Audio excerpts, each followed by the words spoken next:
You know, this is not a waste of time.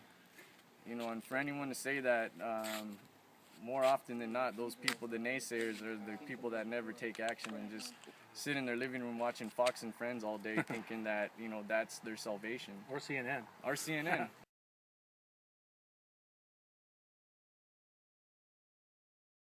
So a lot of the staff here looks actually to be new this year, because I was actually talking to some of them, and they were coming in for their first time to do wait staff and you know, get all the tables ready and everything. Oh, those guys have already came in. They've already, well, they come in early in the morning and they leave a little bit, and they come back later after lunch, right?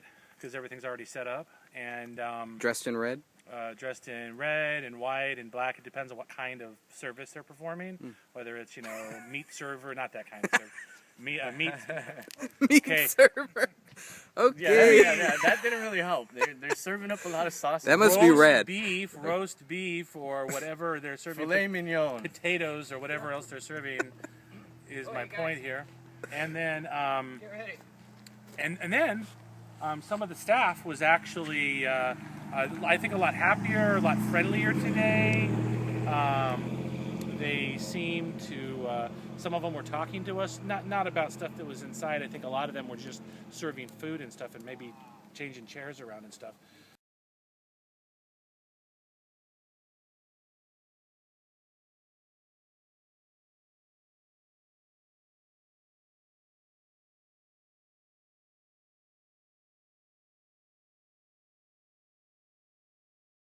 Yeah, let's film them.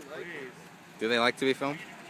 Cameras rolling, boys. Oh, hey guys. Hey guys, Here we go. We have what some you got extra here? Donuts. You do? Absolutely. Wow, Very nice. Thank you. Appreciate it. Absolutely. I didn't bring any napkins, but. Oh, nice. You guys staying cool? Okay, guys, Whoa. I didn't do that. That was not us. Okay. Whoa.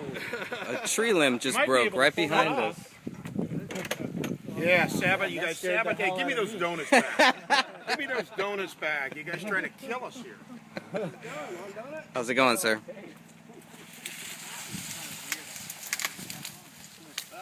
Well, you know, the funny, I think it might have been my mental Jeez, ability. I think those vitamin things you're taking work. Because I was looking at that sign and I was going, you know what? Maybe we It's can pretty help these weird. guys next year, and I'll bring a machete out, and Well, I we'll, don't think this is our. chop some of this down or something, and then all That's of a what we were sudden- trying to figure out, where the property line is, It's actually. right there. That's we know okay. that. Okay. Oh well. Wow. I think I might have brought that branch down. That's pretty That, awesome mental ability. That doesn't happen every day. It's a good thing you parked there. Yeah. Okay, boys. Hey, thank you very much.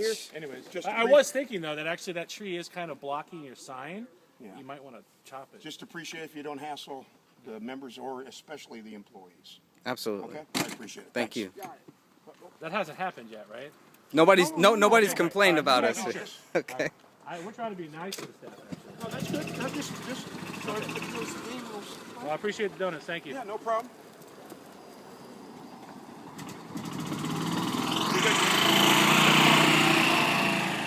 All right, they try to kill us with donuts, it looks like. Did anybody eat those donuts? No way.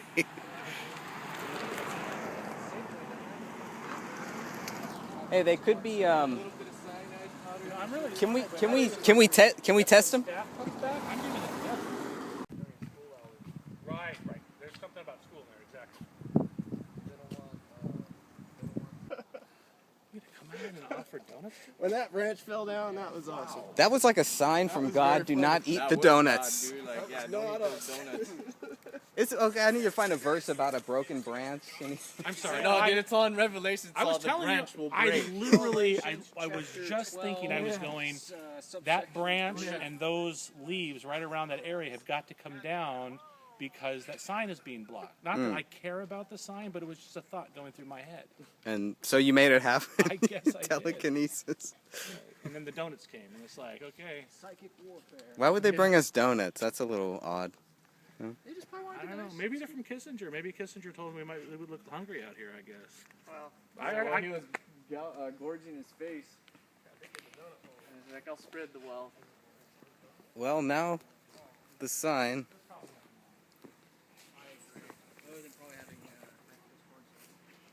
is completely down.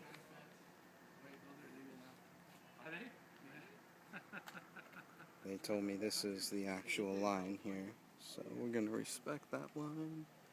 No trespassing, not a through road.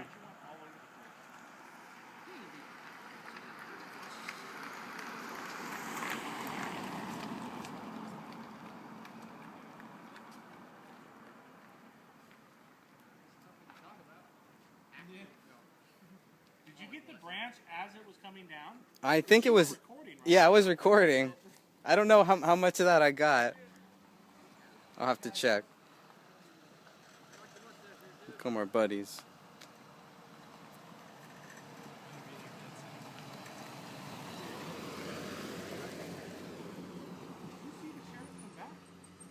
I did earlier.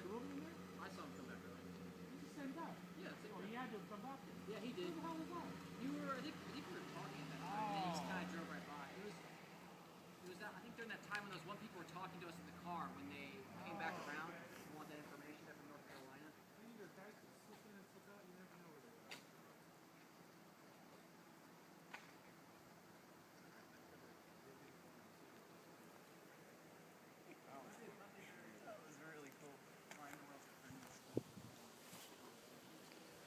God is merciful, that's all I know.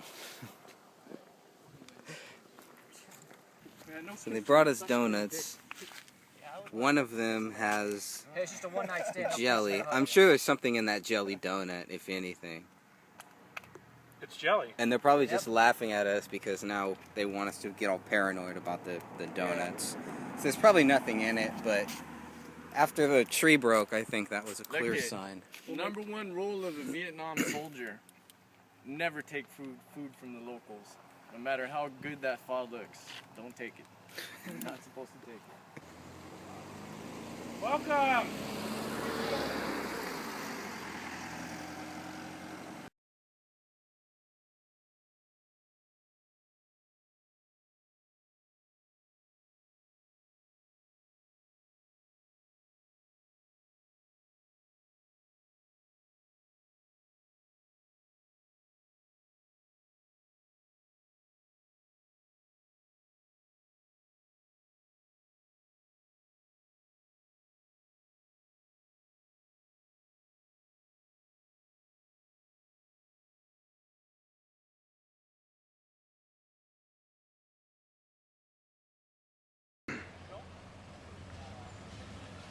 How many do you have in there?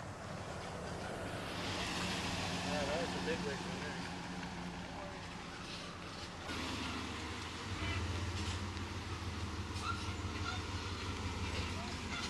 What's the thing for? Pizza?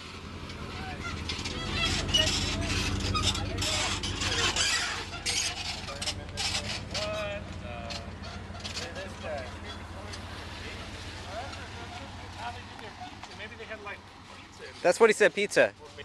What? They had the Italian delegates, so wouldn't surprise. So anyways, we're out here at Bohemian Grove by the gate and just chatting people up, you know, mostly staff. But one of these guys was coming up here from a walk, and turned out that he was from the Italian consulate here in San Francisco. So we were just talking to him about the Grove and about, you know, the people that attend, and turns out it was his first year. But then he gave us some information like it was his first year, and they wanted to have up to 6 delegations here at the Grove. So there possibly could be up to 6 national or foreign national delegations here this year. Did he say why? Well, he said he was here for a talk on Vladimir Putin. Lakeside chat. I think the Lakeside chat is. It Different? could have been a lakeside chat, but it was literally a talk that was happening like at 11 o'clock in the morning. Wow. Because I don't know where it was in the Grove, but anyways, he was there for that specifically. And then he also mentioned something about how Putin is a little bit of a warring personality, which obviously makes sense, and he's a very volatile person. And what else? Anything else important about that encounter? I mean, he was just a nice guy, you know, but hopefully his mind is going to be totally changed when he leaves there. You know, I'm not sure he'll have access to talk to, but we did give him a magazine, just one of the latest InfoWars magazines this year. Cool. So, you know, maybe he'll read some stuff and maybe he'll learn what's going on. So Did he seem happy about the the talk? Well, that he was didn't know because he hadn't been here before, and so he was just arriving after his. Well, he had a walk, but he was just arriving for his very first talk. It looks like.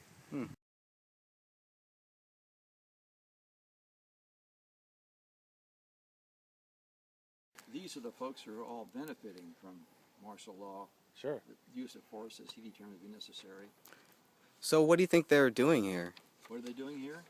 They're having their annual 10-day celebration of their mutual admiration society. I don't know how else to say it. I used to work here for years with my horses and carriage to take the body and the cremation of care. Tonight is a cremation of care presentation where they present a casket and have a big fire In the effigy.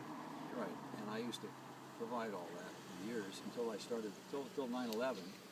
Then And you I started handing out my literature, the truth about 9/11. They didn't want me around anymore.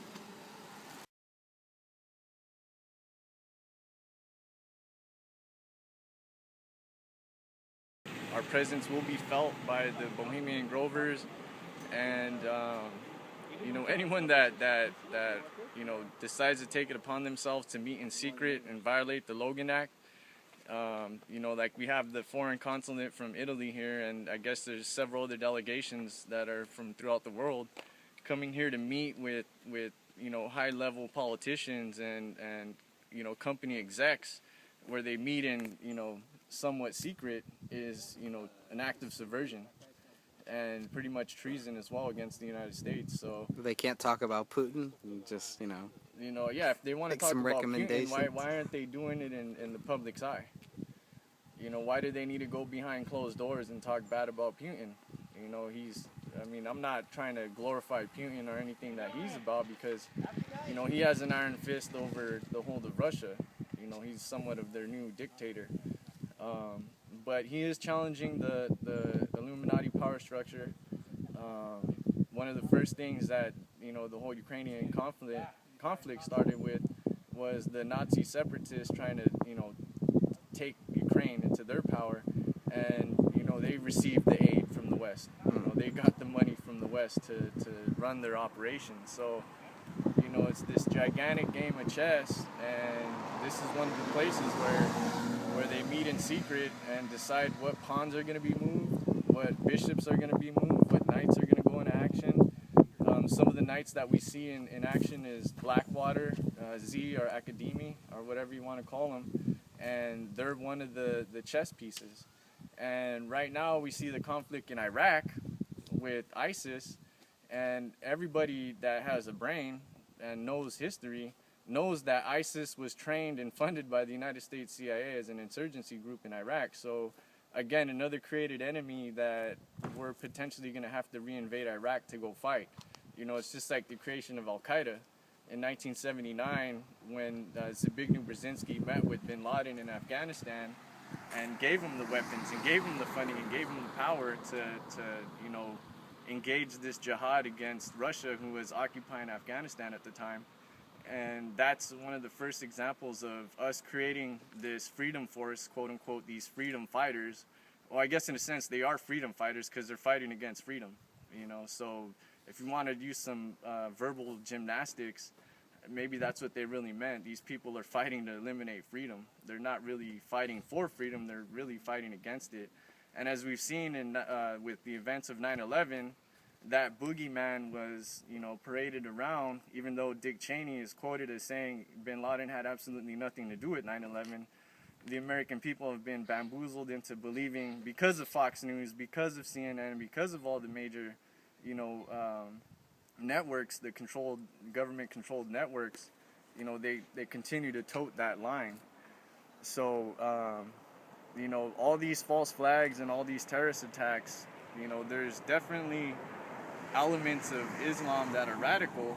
Don't get me wrong, terrorists do exist, but when you have handlers and people that pretty much open the door for them and let them run amok and do whatever they want and give them the funding that they need, it's becomes nefarious. And that's what hopefully with us coming here we can try to bring some light on, is deals being made in the shadows, the smoky room deals where, you have the consulate of Italy here, and you have, politicians and big industrial types here, working together to create this one world corporate prison gulag, I guess you can call it, where, it's a one world government, everyone's trading in SDRs.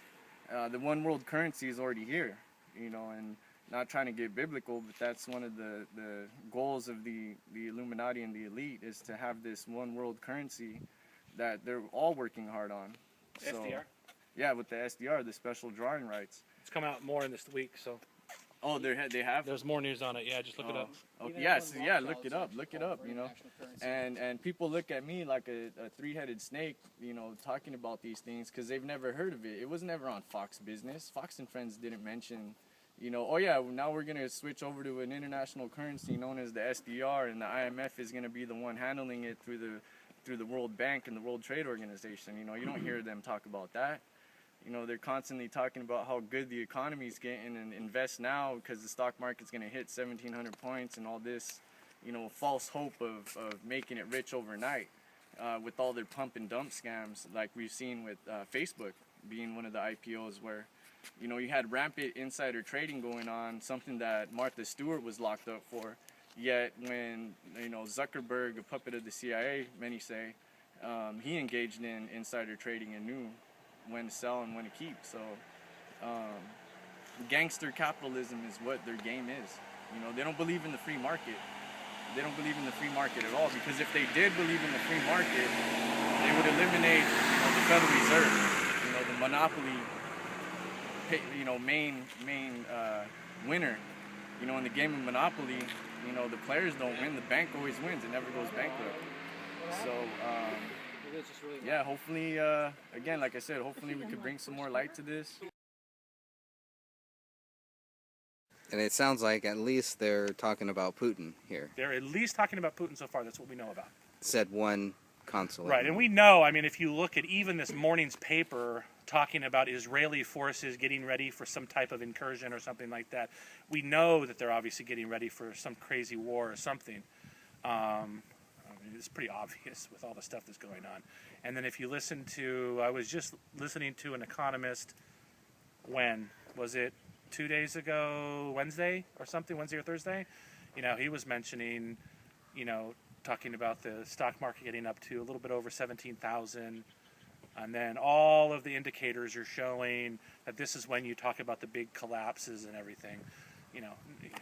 Not that we're going to go into road warrior or something like that soon, but a lot of people who invest a lot in the wrong markets are going to lose a lot of money. And it's happened many times before. Pump and dump, right. So it's happened many times before. There's nothing to suggest that it won't happen again, which means that it is going to happen. So, hey, look, if you're an investor and you're looking into your money, I think the safe money goes into commodities, things you can actually hold tangible with your hand. What was this guy was talking about Warren Buffett, right? So Warren Buffett has actually gone out and bought a railroad, and he's bought oil refineries, a lot of stuff to do with oil and railroads. I haven't even researched all of the story yet, so go out and do some research into that, because think about it. If you have a railroad and you have oil refineries, you then have a pipeline to anywhere that railroad goes. So you don't need to build a pipeline, because you can make your own. Well, yeah, that's to, let me just add in please. What you're saying. With that big purchase and acquisition, and due to the massive protests against the Keystone Pipeline, the pipeline's irrelevant when you own the railroads. So if you own the railroads and the refineries, why build a pipeline when you could just, have a mobile pipeline that is going to transport, billions of gallons of your petrol, So that's part of the control. And Henry Kissinger also said in, I think it was Memorandum 200, you control the nation's energy, you pretty much control the people. So if they have total control over the energy and resources of this country like that, they have the power of shutting down power plants. They have the power of, monopolizing on, that type of industry. And as we've seen throughout history with Standard Oil, monopoly is their game. I mean, they call it, you know, you hear these people with Occupy, which I myself am involved with, they constantly say, you know, capitalism is bad and capitalism this. But in actuality, the capitalism that these industrialists are engaging in is monopoly capitalism. Crony capitalism. Crony capitalism, I guess Just you as can good, say. yeah. Go with it. I mean, one of the biggest capitalist nations in the world, and everyone calls it a communist regime, is China. China is a monopoly capitalist state where the government is all means of production, all means of transportation, all means of energy, and it's controlled by the inner party. So we have these industrialists like Warren Buffett who are heavily invested into energy and pretty much controlling the so-called green movement, which kind of just sold out to Al Gore and Richard, what's his name? Sir Richard Branson, I think his name is. And they're all involved in the carbon credit trading scheme. So, you know, in order to fully control your opposition, the best way to do that is to fund them. So that's nothing new, and we've seen that in the past. So, you know, hopefully by coming here, people always say, you know, you're wasting your time, it's pointless. I look at it like this: ABC is not here, CNN's not here, Fox News is not here. Someone has to be here from the American press, and the First Amendment grants the press to be all American citizens, and that's pretty much what we are doing here is acting as the press, where the corporate-controlled, government-controlled press will never venture off into, because, you know, when you look at who owns NBC, who owns Fox News, I mean, it's General Electric, it's the big corporations. Well, now it's the a power Comcast structure. with NBC. Yeah, NBC is owned by GE, and then they have investors from, you know, Hey, how's it going? other companies like the Rand Corporation and all them. So, you know, it's this monopoly capitalism structure. So yeah, that's pretty much my take on what's going on. Welcome to Bilderberg West. So other countries are already trading with each other outside of U.S. currency. Do you know why the gas is high? Do you know why your hamburger costs more, okay? Hamburger doesn't cost more because the cows got together and decided that they wanted to raise the price of meat. No. Oh yeah, the farmers. That's didn't- not what, Yeah, the farmers didn't get together and create a monopoly and say, hey, we're gonna automatically raise the beef prices. That's correct. What basically happened was, like Sean was saying, the dollar. You know, the dollar is pretty much on its deathbed, and I like to blame the cows. I think that's. well, yeah, that's easier. That's an easier way out, to just blame the cattle. But in a sense, you know, the elite look at us as if we're the cattle, and as if we're the useless eaters to be preyed upon and used for, what I guess the term cash cow.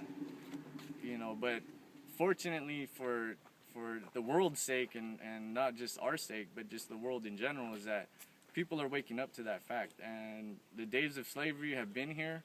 Everyone thinks the Civil War ended slavery. We're all debt slaves now. We're all slaves to our mortgage. We're all slaves to our car payment. We're all slaves to whatever frivolous debts we have ran up. Credit card debt, student loan debt, whatever debt you have, you're pretty much, you know, indentured servant working to pay off that debt, minus, you know, signing your life to a contract of 7 years of labor on a farm in a plantation in Virginia. You know, they've gone beyond that. They've refined the methods of slavery to where there's an incentive. You know, you have the 2008 bubble where all these people bought houses that they couldn't afford, and by them signing the dotted line, they automatically gave their life to pay off that lifelong debt of, you know, 30-year mortgage at a fixed rate or adjustable rate mortgage or whatever. And a lot of them came to the people came to the realization that their house wasn't even worth as much as what it was refinanced for, what they purchased it for. So they're stuck holding the bag while the markets crashed and collapsed, and then we had the banker bailouts and the TARP bailouts in 2008, which pretty much bankrupted the country. I mean, the country was already going bankrupt prior to that. We're still paying off World War II debts. When World War II came around, the United States government, via the Federal Reserve, needed money to fund the war.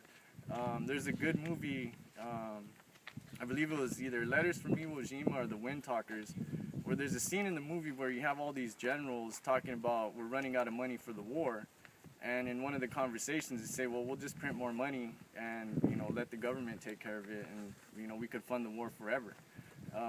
But the side effect of them doing that is we, the American people, through the strong arm of the IRS, are forced to pay interest, you know, pretty much the inflation tax through taxes. You know, we pay our money into taxes, the value of the currency goes down, and, you know, what a dollar bought 10 years ago today buys, you know, 50 cents worth, or even worse, 10% of that actual value of the dollar.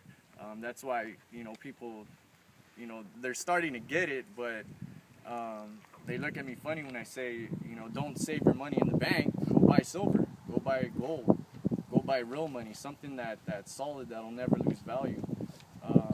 And we're headed towards Zimbabwe scenario where, you know, you have runaway inflation and a super high amount of stagflation where the value of the currency goes down, and you have products and commodities just sitting on the shelf because no one can afford to buy them, or they're just scared to buy them. You know, no one wants to invest $5 million on an HP computer system like they did 10 years ago when they knew the water faucet was on and loans were being given out like candy. So we're coming to a critical point. Hopefully we will not go into World War III. A lot of the indicators are saying there's going to be a major conflict starting off in Ukraine. If they're meeting about Putin, what do you... They're going to be meeting about Putin this year. So, I mean, that to me is another indicator that, hey, you know, keep your guard up and do your best to you know, invest in things that are solid. You know, buy ammo, buy food, you know, buy gold and silver. I have an emergency supply of food. When I got laid off, that's what I ate. You know, and people say, oh, you're crazy, Manny, why are you stockpiling all this food? Well, if it wasn't for that stockpile of food that I had when I got laid off, I probably would have starved or been eating top ramen all day. Guess what? I did the same thing. Really? Really? I did. You resorted to the emergency rations. I We mean, mixed it in with the other food that we were buying, right? To extend the yeah, it. So, you know, you can do like noodles. My pack included some really cool vitamins and also an orange drink, Nice. non-GMO orange drink and everything. Wow. No high fructose corn syrup and stuff like that, right? So yeah, that emergency food comes in really handy. And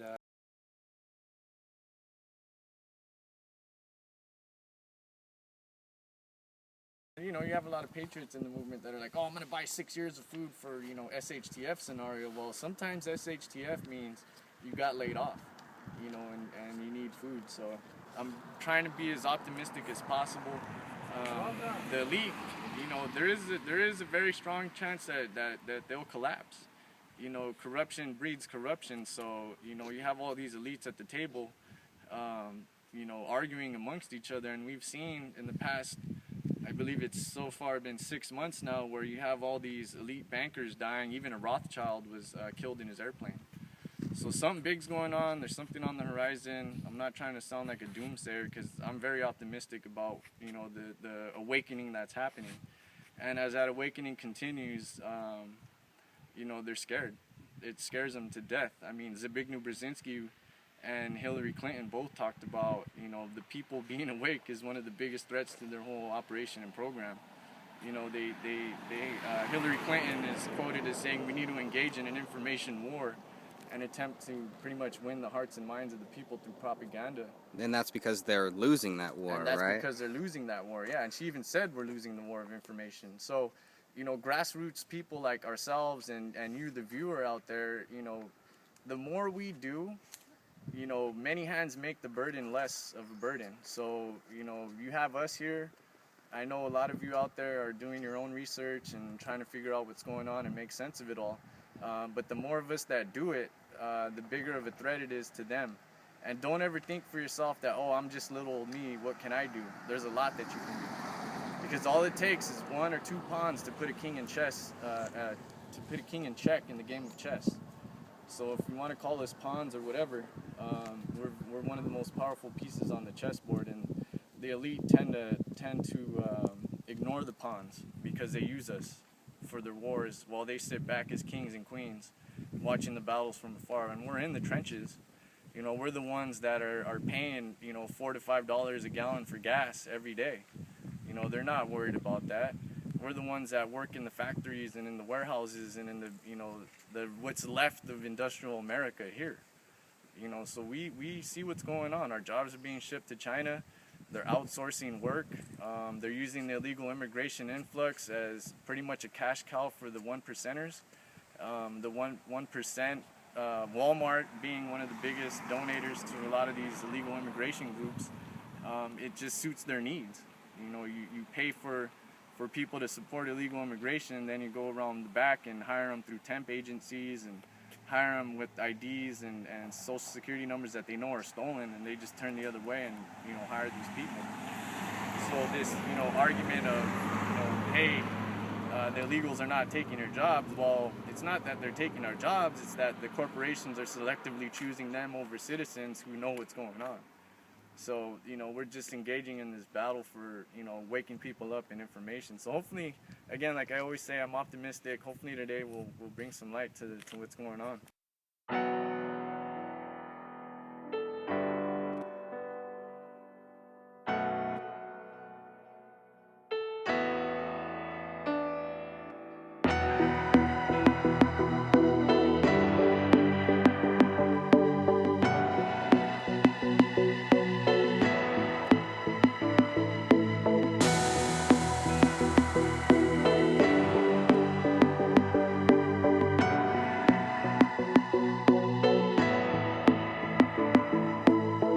Tell a story about a man who was a Mexican. Found out in reality he wasn't even 1%. Thought he was erased by the color of his Latin skin. Now he's just a man, not a product of the government. Your race, a product of the government. They say your face is copied by the government, and everything that you see will be digitized, tracked and traced by the eye in the big They sky. spread lies, but they don't know about the people who were planting seeds. Try to tell the truth about the killers of economies. I think about the present when I look at the past. I can't tell you what's in heaven or say where it's at, but I know that 9/11 was an inside job, and I know the day you give up is the day that you lost. Sold your soul to the devil, but it doesn't belong to the evil one who runs the world. Everything comes from the one who made the heaven and dimensions of earth, and made the first human beings from his breath in the dirt. And all these products of the government to brainwash kids with false hopes and false morals, to make them forget about the things that really matter. At the end of the book, you got your silver gold platters, but you're only a crook. You didn't build that, you stole that, then you took credit. It'll be easy to forgive you, but they'll never forget it. So let me tell a story about a man who was a Mexican. Found out in reality he wasn't even 1%. Thought he was erased by the color of his Latin skin. Now he's just a man, not a product of the government. Your race, a product of the government. They say your face is copied by the government, and everything that you see will be digitized, tracked and traced by the eye in the big sky. I'm not sorry about my past, cause it made me who I am. I'm sorry about the pain you had to go through as a kid. All this wishing on a star never got me into Mars. Relying on a dream only gave me fantasies. There's no easy road ahead. Every mountain that you climb is a battle to be won, but it's all a part of life. Every day I go to battle in the spiritual war. They call me sheep, they call me cattle, but I gotta ignore them. They can't defeat us, so they're making us defeat ourselves. They said survival of the fittest, it's survival of wealth. They want materialistic problems, it takes center stage, and everyone who don't agree is just a rat in a cage. But I was born a human being, and that's how I will leave. Put on this earth for a reason, and it's not to deceive. And all these government lies, they disguise all the treason. They always get caught, cause nobody believes them.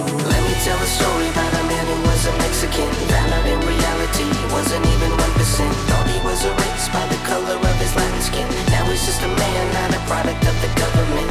Your race, a product of the government. They say your face is copied by the government, and everything that you see will be digitized, tracked and traced by the eye on the big sky. So long ago, still yesterday. Woke up, I was thinking about the price we paid. Got our fake freedom like a sacrifice. Don't talk about the government, cause that ain't nice. People getting tortured still. Found another war on Capitol Hill. Raised the debt, created Osama. Killed another patsy, gave us Obama. Where do we go from here? Turning off the news, there's Feels like I've been nothing real. waiting so long. Every time that I fall, every time that I won't be unbreakable. Every time my goal slips out my hand, pick it back up and fall again. Add a scar on tainted skin, another day that I don't win. Starting over from the bottom, truth is lost, but someone's got 'em locked inside a box of lies. Box of riddle for the eyes, box of candy for the weak, and a suitcase for the more to see. Let me tell a story about a man who was a Mexican. Found out in reality he wasn't even 1%. Thought he was a race by the color of his Latin skin. Now he's just a man